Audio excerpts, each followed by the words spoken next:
I mean, what do you need me to say? Just well, for the chart, what I'm supposed to do is I'm supposed to document what happened, why you have it. Because if they come out, if they say, well, this guy, why are you doing this? I had a bike wreck 5 years ago. Awesome. How's that?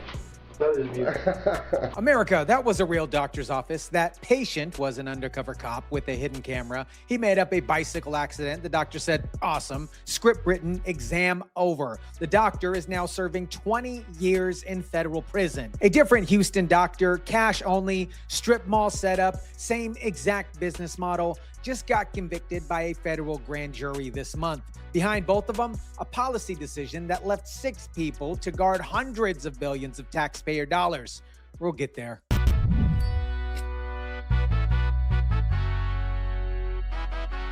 Crew leaders paid people to pose as patients and seek prescriptions for controlled substances like oxycodone and hydrocodone. They then got those prescriptions filled at Wellwise Pharmacy in Conroe, the indictment alleges. The crew leaders took possession of the drugs to, quote, divert to street-level distribution. What is up, guys? Tyson DeLaCruz here. Thank you so much for rocking with me. Before the numbers, let's make sure that the picture here is crystal clear. A pill mill is a business model that looks like a doctor's office, a waiting room, exam table, somebody with a medical license in the back, but is not treating actual patients or treating patients like patients. It's actually selling prescriptions. The prescriptions here are opioids. They're powerful pain pills like oxycodone and hydrocodone. These drugs are so addictive and so dangerous that the government tightly controls who can actually sell them. You can only get them from a licensed doctor. A doctor's signature is worth real money when it comes to drug traffickers. It's the only thing standing between the drugs and the street. A pill mill turns that doctor's signature into an actual product. And here's how the Houston operation actually worked. Street-level traffickers, the federal court records call them quote-unquote crew leaders, people paid to walk into these clinics, claim that they are in pain, and then collect a prescription. Those people obviously aren't patients. They're paid to recruit. The crew leader filed the prescriptions at a pharmacy down the road and then sells the pills on the street. The doctor took the cash, no insurance accepted, no record that looks like real medicine. Cash only. The DEA raided medical offices and clinics across Houston, charging 41 people for illegally distributing 23 million opioid pills. City leaders are coming out saying this is a growing issue. These drugs are the ones that can kill people. The Houston Health Department says since 2013, there has been a 135% increase in the number of deaths associated with opioid overdoses in Harris County. The doctor convicted this month is Barbara Marino, 65 years old, a licensed physician in Tomball, Texas, a suburb just northwest of Houston. Her clinic, Angels Clinica, operated behind mirror windows in a Houston strip mall. Florida court records show that she prescribed the same drug combination to more than 99% of the people who walked in. Oxycodone plus a muscle relaxer called carisoprodol. Hopefully I'm saying that right, carisoprodol. Based on my research, it's a muscle relaxer that is basically like a sedative. She wrote the strongest short-acting version available every single time, almost without exception. 2 patients came up at that trial, a woman on her 3rd trimester of pregnancy. Marino prescribed her hydrocodone and the sedative combination that we just talked about. The woman's own OBGYN testified that this combination was dangerous for both women and the unborn child. That patient missed her next paternal appointment. The federal prosecutor's closing argument, she didn't go to her doctor. She went to her drug dealer, a man diagnosed as bipolar and schizophrenic. He told the people he was former President Richard Nixon. Marino prescribed him the same drug cocktail at least 3 different times. For those prescriptions, she was paid more than $400,000 by the clinic's owner under a year. $400,000 in less than 12 months for writing prescriptions for drug trafficking recruits. The jury came back guilty in all 5 counts, up to 20 years per count. Marino's clinic is one location. While she was operating, 2 other Houston strip mall clinics were running the same model at higher volume. Westheimer Clinic on the west side of the city, THC Clinic on the southwest side, both obviously cash only, both taking walk-ins sent by those crew leaders mentioned earlier. Federal prosecutors have charged Tonya Crowder and Marlene Durham as managers of those two particular clinics. A pharmacist named Demetrius Agalucci owned Wellwise Pharmacy in Corn Row, about 40 miles north of Houston, and filled those prescriptions that the clinics produce. The operation ran from 2021 through 2025, 4 years. Total pills documented in the indictment, more than, get this, you guys, 3.4 million. And guys, I want to be straight with you about something before we go any further. Crowder, Durham, and Aganucci have been indicted, meaning charged by a federal grand jury. They have not been convicted yet under the law. They have been presumed innocent until the jury decides otherwise. I got to say that for the YouTube purposes. That, my friends, is the disclaimer for any information moving forward. The Moreno case is a conviction. The Houston Clinic indictment is the case that's in the pipeline. I'm giving you both because they are directly connected in time, geography, and specific methods here. I won't call it a charge conviction. That's not what it is.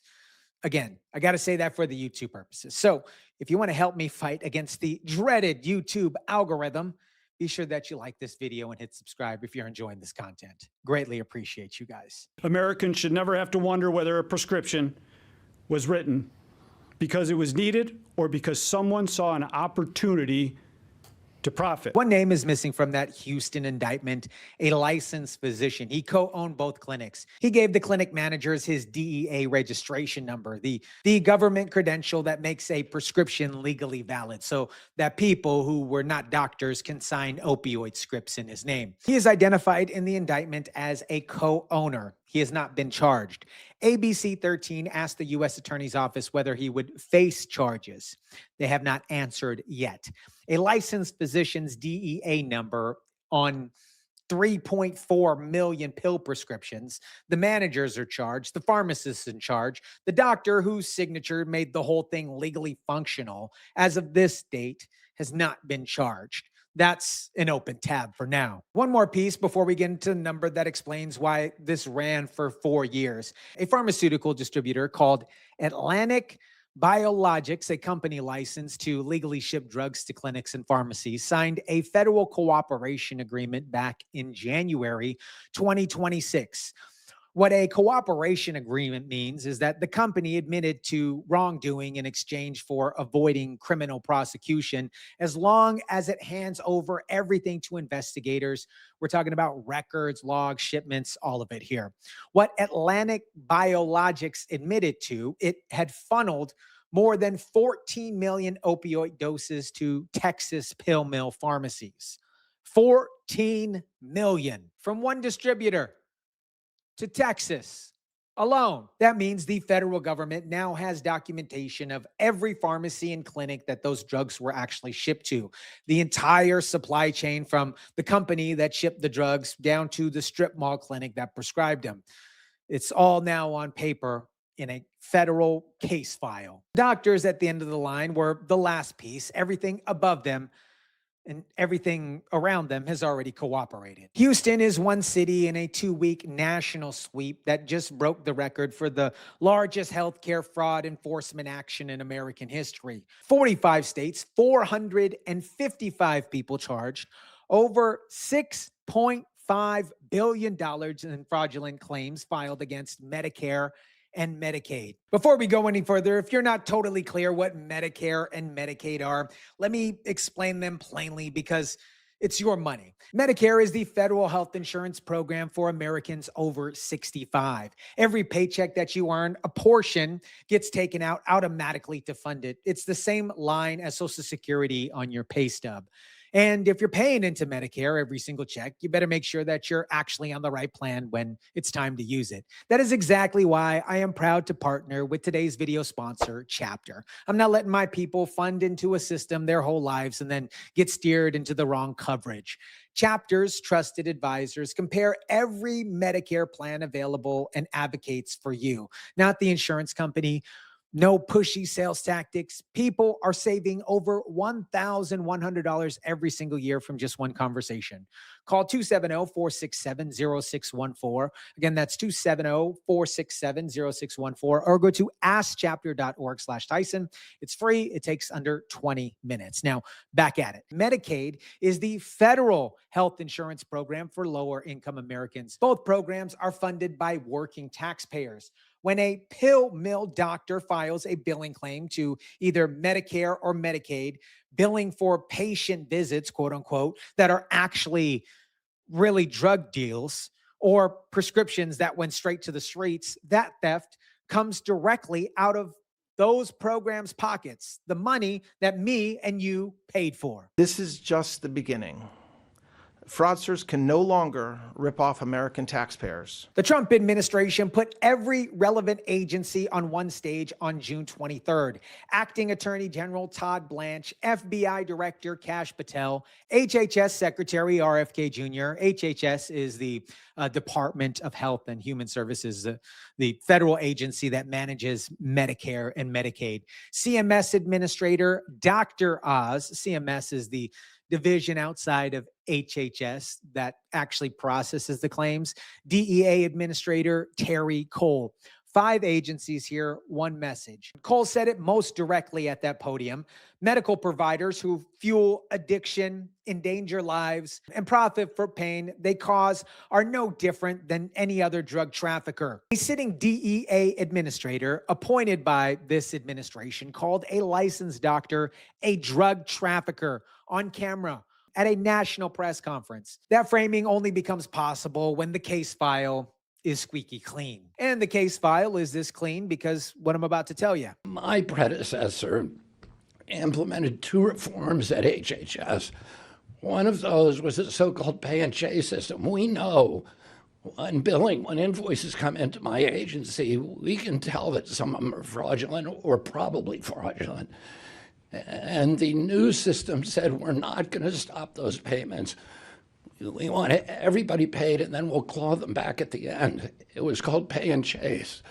And when I asked people, the careers at HHS, how could you do this? This is crazy, because of course we never claw back anything.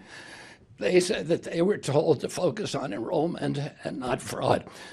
The other thing that they did is to liquidate our program integrity office. So when my predecessor came into office, there were 80 people in program integrity, which is not enough. It's 50 states and 5 territories. And when I got in, there was only 6 left. I want to make sure this lands completely, so let me break it down here piece by piece.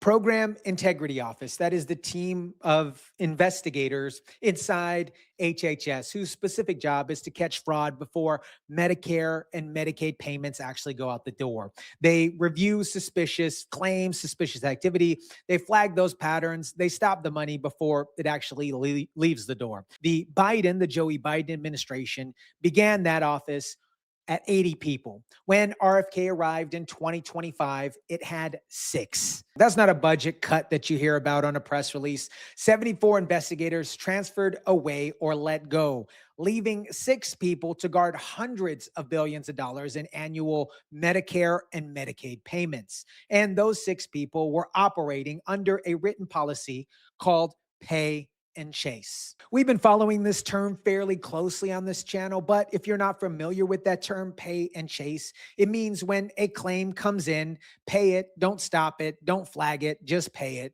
and then try to recover the money later on if something goes awry. RFK said publicly what happens next. Of course, we never claw back anything. One of those people running that policy told their staff directly, focus on enrollments, not fraud. Get more people signed up and don't worry whether or not these claims are actually real.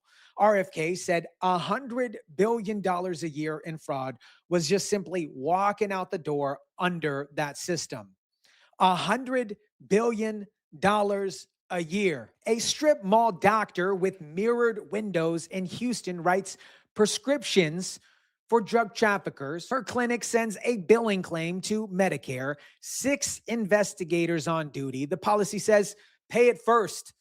The claim gets paid. That happened on repeat for 4 years under the Joe Biden administration. Dr. Oz said at that press conference, if the fraud is eliminated, it would be double the life expectancy of Medicare Trust Fund, the fund that you're paying into every 2 weeks with your paycheck. 6 people, $100 billion a year, one policy that said, don't look. America, here's the verdict. A doctor ran a cash-only strip mall clinic behind mirrored windows. She wrote prescriptions to drug trafficker recruits. She wrote one to a woman that was 8 months pregnant. She wrote 3 to a man who thought that he was Richard Nixon. She collected $400,000 under a year. A federal grand jury convicted her in May 2026. Behind her, a 4-year, $3.4 million pill operation still working through the courts. Behind that, a distributor who already admitted shipping 14 million doses to Texas pill mills. Behind all of that, a program integrity office down to 6 employees. A written policy said pay the fraudulent claims first, and 4 years of $100 billion a year walking out the door. They ran on protecting Medicare. They left 6 people on guard. Acting AG Blanche said it at that podium. This is just the beginning. Let me know what you think about this. Drop it down in the comment section down below. Smash the like button if you kindly would. Share, subscribe, and as always, guys, I'll catch you on the next one.